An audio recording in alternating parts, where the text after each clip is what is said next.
Am I the idiot for kicking out my sister-in-law for bringing meat into my home to feed her kids? I am vegan. For my own personal ethical reasons. I have no problem with other people eating meat. I have been watching my nephews on the weekends for the last few months to help my brother out. Him and his wife work opposite schedules during the week and barely see each other. So the boys get dropped off with me on Friday night and get picked up Sunday night. I feed them on Saturday and up until an afternoon snack on Sunday. My brother gives me some money to watch them, but I don't really need it, and usually end up spending it on outings for the three of us. Movies, the zoo, museums, that sort of stuff. I like being the fun aunt. I do not limit what the boys eat. If we are out somewhere and they want a burger or chicken nuggets, they get that. Well, their mom found out that the meals at my home were vegan, and she had a problem with that. So she packed them snacks with meat. Like jerky and pepperoni sticks and string cheese. I don't want that in my house, so I asked her to please not do it again. But she did. So I said that until she understood my very simple rules, I would not allow her in the house and I would not watch the kids. She thinks I'm being an idiot because her children need meat. And that I should be grateful for the extra money I get for watching my nephews. Once again, I probably spend more on them every weekend than I get from my brother. My parents know how I feel about meat. They know I won't even get a dog or a cat as a pet because they need meat in their diets. My brother has asked me to please go back to the way it was. I have no problem with that, but he has to control his woman. Am I the idiot? You're the idiot for even thinking that your brother needs to control his woman. The typical rule for babysitting is that if the parents provide the food, that is what you feed the kids. You aren't okay with that, and that is fine. That just means you will have a limited relationship with your nephews. It doesn't sound like sister-in-law really cared for the arrangement anyway and is fine with not having you babysit. Not the idiot. Kids don't need meat every day, and you're not restricting them from eating meat when you're out and about with them anyway. If she wants to feed them animal products on the weekends, she needs to either be watching them herself or paying for a market-rate childcare service, not insisting that you keep meat and dairy products in your own home. That said, he has to control his woman. Weird that someone so concerned with animal welfare would think that a human woman can or should be controlled by a man. Now, for the next story. Am I the idiot for asking my girlfriend to dress better on a date night? So we had decided to go out on the weekend, and I suggested going somewhere fancy. She says okay, and I find an upscale Chinese restaurant and show it to her. She says cool, and we agree to spend the evening there. Fast forward to the evening, I see her dressed in a t-shirt and worn down jeans. I ask her why she's not wearing a dress, and she just replies she doesn't feel like it. I'm like, oh, okay, but I told you it's a fancy place. And she's like, it's just a Chinese restaurant. I pull up their Instagram and try to show her their feed to convince her that it's upscale, but she doesn't even want to look at it. I ask her again to dress appropriately, and this time she's pissed, and she says we're not going anywhere tonight. We haven't talked since then, it's been a day now. She usually likes to dress up even when we go to a normal bar. This is leaving me confused. Am I the idiot here? Edit, just wanted to make a few things clear. The place had a dress code smart elegant, so not really dressy and not too casual either. I wasn't asking her to specifically wear a dress, but just to dress a bit better. We live together and I know her wardrobe, and a dress is usually what she prefers to wear when she dresses up. I looked at a few posts and stories on their page, and in most of them the women seemed to be dressed up a bit. I did not want her to feel uncomfortable when we got there, as she's pretty self-conscious. Edit 2, people asking me what I wore. I wasn't dressed yet, I usually wait until she's done. But anyway, I was planning to wear a polo shirt and a pair of chinos. Edit 3, she's not xenophobic or racist, I can vouch for that. Ignorant, I don't know. To people saying chinos and a polo is not dressed up, this is in Dubai and the weather is insanely hot, especially during the summer. Wearing a suit is not an option, and when you do, you look out of place. NTA, dressing up for a restaurant or an event is just basic adulting. You gave her a heads up in advance regarding how fancy this place was. You mentioned she has dressed up in the past, so she has no trouble doing it. I think the real problem here has yet to be articulated by her. I hope you find out what the real issue is and you can work it out. Update us if possible, and good luck.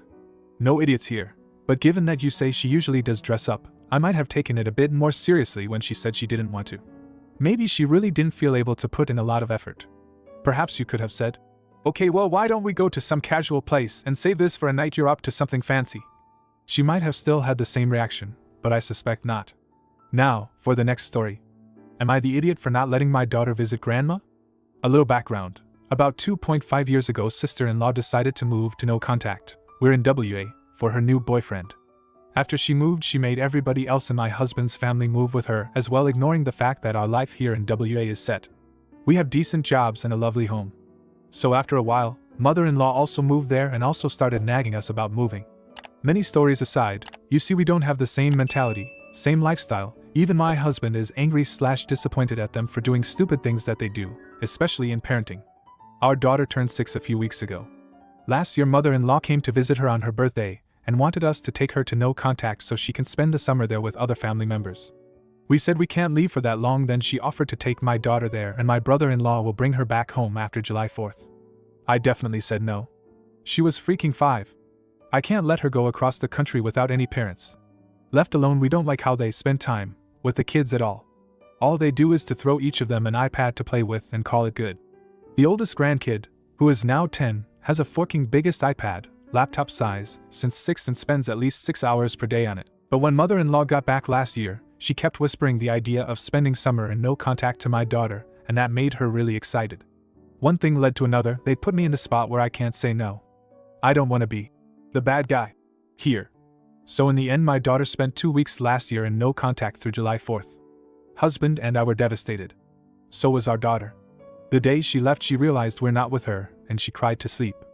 After the thrill of the first week, she got so homesick and started calling us every hour every day. This year, the same poop happens again.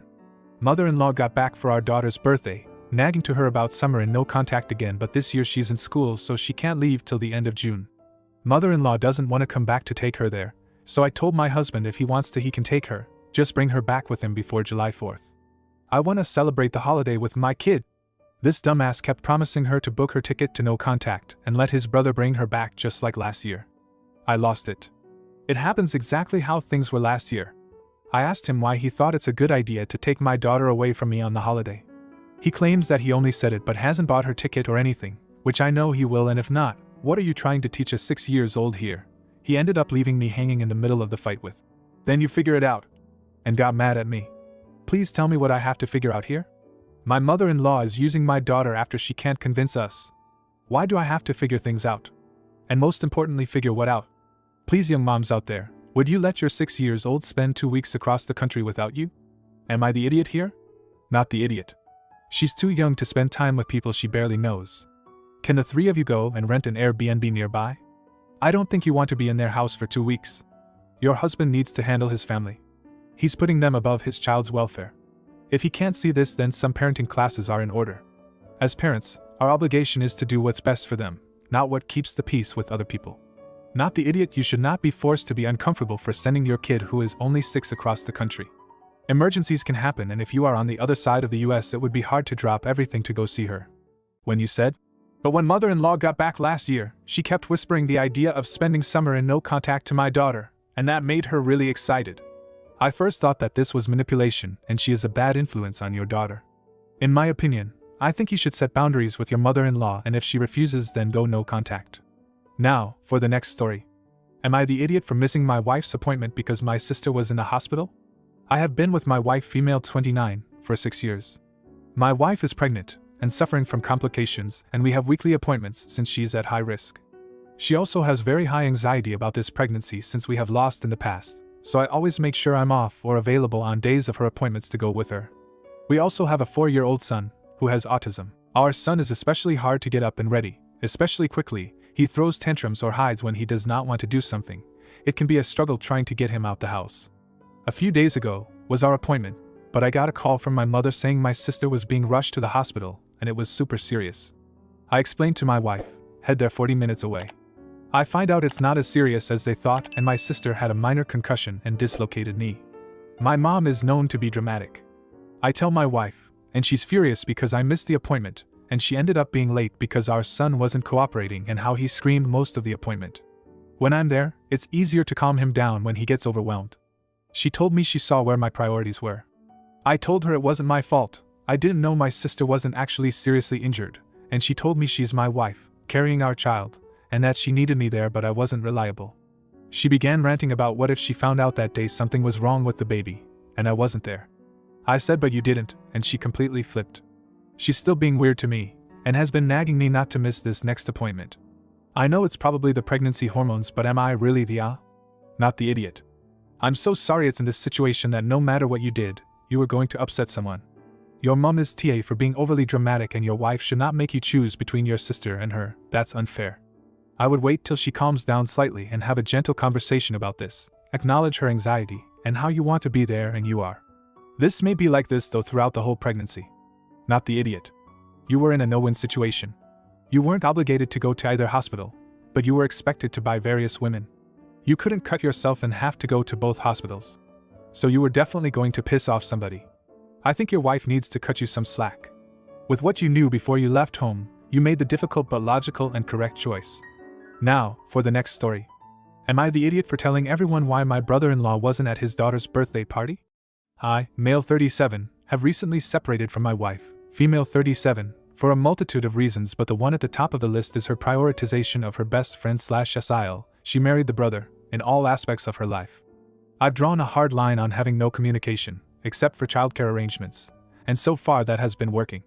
She contacted me about my niece's upcoming birthday party, SIL's daughter, and if I would be okay bringing our daughter. It was my week with her. The kids love playing with each other, and I didn't think it was fair for them to miss out just because I might feel awkward about it. We went along, and everything was fine.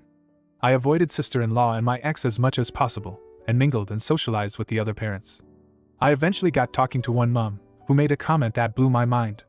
When I got to the party, I noticed that brother-in-law wasn't there, niece's dad. I had overheard sister-in-law tell people he was working, which sucks, but fair enough. But when I spoke to this mom, she cracked a joke about how brother-in-law owed silk flowers, because both of their husbands were actually away golfing that day. This mom was obviously unaware that sister-in-law was telling people something else. For the rest of the party, whenever I was mingling and anyone brought up something along the lines of, "Shame brother-in-law is working," I immediately corrected them and told them where he actually was. The rest of the party went fine, but I later got an angry phone call from my ex who told me I had blabbed to SIL's boss about things, and how they were disappointed in their parental priorities. I snapped back that it was a complete joke that brother-in-law skipped his own daughter's birthday party to go golfing, and that they should be ashamed. After the call, I did feel a little guilty. I messed with SIL's boss, and may have done so because of prior resentment I have for sister-in-law. As much as I hate her, I wouldn't want her to lose her job or anything like that, but I just couldn't keep my mouth shut. Am I the idiot? You're the idiot. Do you even care about your daughter at all? Do you realize that the more acrimonious you make your separation and divorce, the more she's going to suffer? Why would you gleefully pick such a petty fight as this when it's going to create an argument, and more fighting that will eventually hurt your own child as collateral damage? You really need to grow up and get over yourself. Everyone sucks here. Yeah, it sucks that brother-in-law missed his daughter's birthday party to go golfing. However, what you were doing also sucked. It sounds like you're still a bit vindictive toward your wife and in-laws. Even if they do things you don't like or agree with, you need to remember that your daughter should be the priority. These people are still her family and loved ones, and she cares about them like she does you. You put your daughter in an extremely difficult and unfair situation. She just wanted to celebrate the birthday of her close friend and cousin.